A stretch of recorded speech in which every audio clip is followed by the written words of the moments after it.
Good evening. For those of you who don't know me, I'm Heather and I'm the Chief Exec of Say It, which is Sheffield's LGBTQ+ youth charity. So I'd just like to thank everyone for joining us at this year's IDAHOBIT event, the International Day Against Homophobia, Biphobia and Transphobia, a worldwide celebration of gender and sexual diversities. So this year, especially this week, it is crucial for us to come together and to stand against anti-LGBTQ+ discrimination and abuse. We're currently seeing unprecedented attacks on LGBT+ communities and our rights from our government and from our media as we're being used in their culture wars. But we are not a debate. We are not an ideology. We are human beings with the same rights to live our lives in peace and in safety as anyone else. Just this week, we've seen the publication of ILGA's Rainbow Rankings, which ranks every country in Europe on their LGBT+ equality, and from holding the top spot in 2015, the UK is now shamefully down at 16th place.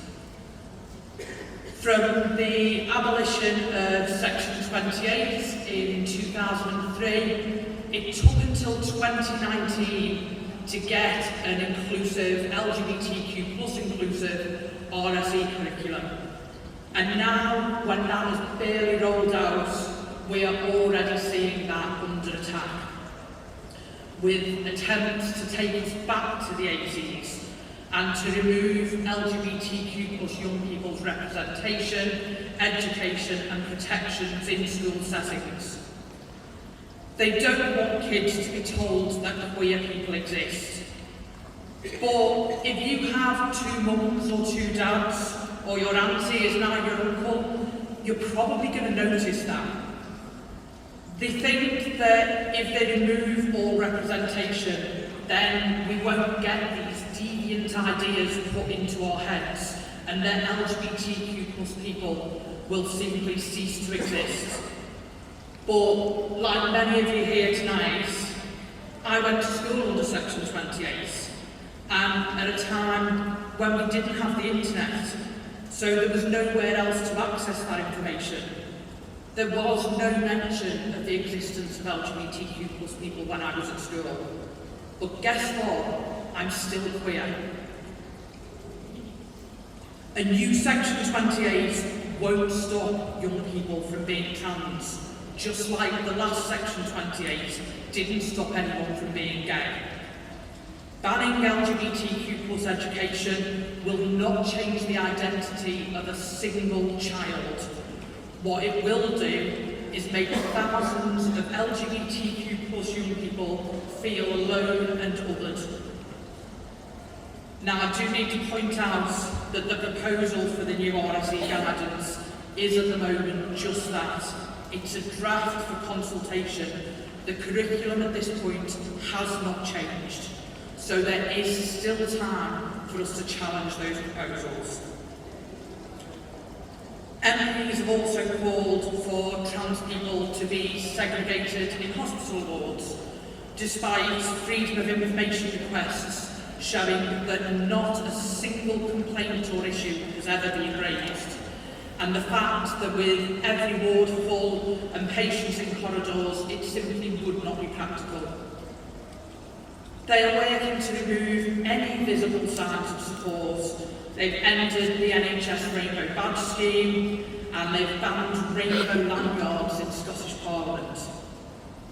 I must have dropped off and missed the bit where we've fixed the economy, climate, the health crisis, and we can focus on the important issues of lanyards. We've got nothing more important to do.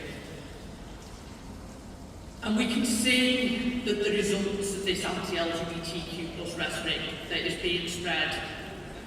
In the past 5 years, there has been a 112% rise in reported hate crimes targeting sexuality. and 186% increase against trans people. And we know that due to underreporting, the true figures will be much higher than that. And for anyone who has or does in the future experience hate crime, obviously have to plug SAYIT. SAYIT are a third-party reporting service, so you can report to us if for any reason you didn't want to report your experience directly to the police.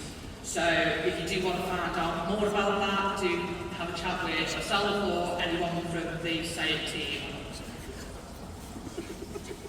We know that it is an increasingly difficult and dangerous time for LGBTQ+ people in the UK and in other parts of the world, such as Iraq, who last month passed a new law criminalising same-sex relationships. But I also want to take a moment to celebrate some of the positive developments from around the world over the past year, and give these a clap or a cheer.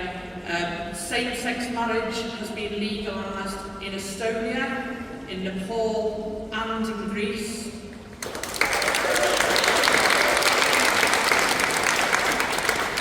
Homosexuality has been decriminalised in Mauritius and in Dominica.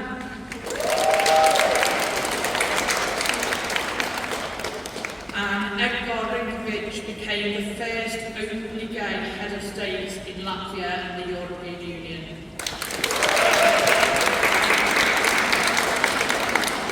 So, despite the current situation here in the UK, we are still witnessing progress worldwide. And although we were once leaders in this, we face numerous challenges to reclaim that position. And to succeed in that, we need the support of our allies more than ever. So some of you here today may consider yourself to be allies, but being an ally entails more than just not being homophobic, biphobic or transphobic. It means being active in your support. We need you to speak out against discrimination wherever you encounter it. Assuming that it is safe for you to do so, to ensure that bigotry doesn't drown out the voices of acceptance, inclusion and celebration. And this applies not only to non-LGBTQ+ individuals, but also within our own communities. We must advocate for trans people, for refugees and asylum seekers. We must be vocally anti-racist, anti-ableist, and speak up against all forms of discrimination. Because these oppressions are all interconnected. As Emma Lazarus once said, until we are all free, none of us are free. Before I conclude, I know that it can feel a lot at the moment. And people often ask us, what can they do to help? So I always like to end with some practical suggestions of ways that you can support. So, a couple of things that you can do.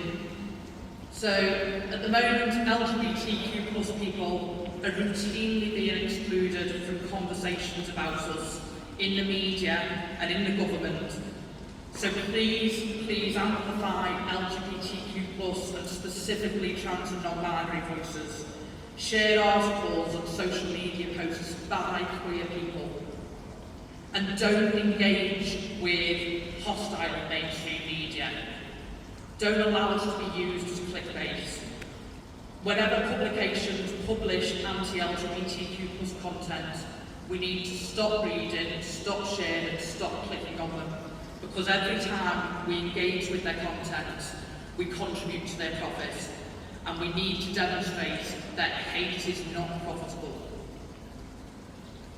And I know at the moment that we've all got consultation fatigue coming so soon after the draft schools guidance, but we really need people to respond to the draft RSE guidance consultation and do everything in our power to stop the introduction of a new section 28. So please do go online and take some time to respond to that consultation. Finally, there will be a general election, we assume later this year, and obviously I can't tell you who to vote for, but please do engage with your local representatives, speak to your councillors, write to your MPs, and let them know that if they want your votes, they need to support our communities. We need to discourage them from believing that engaging in culture wars and scapegoat and marginalised people will win them votes. And with that, I'm sure you'll be relieved to know that I'm finished talking.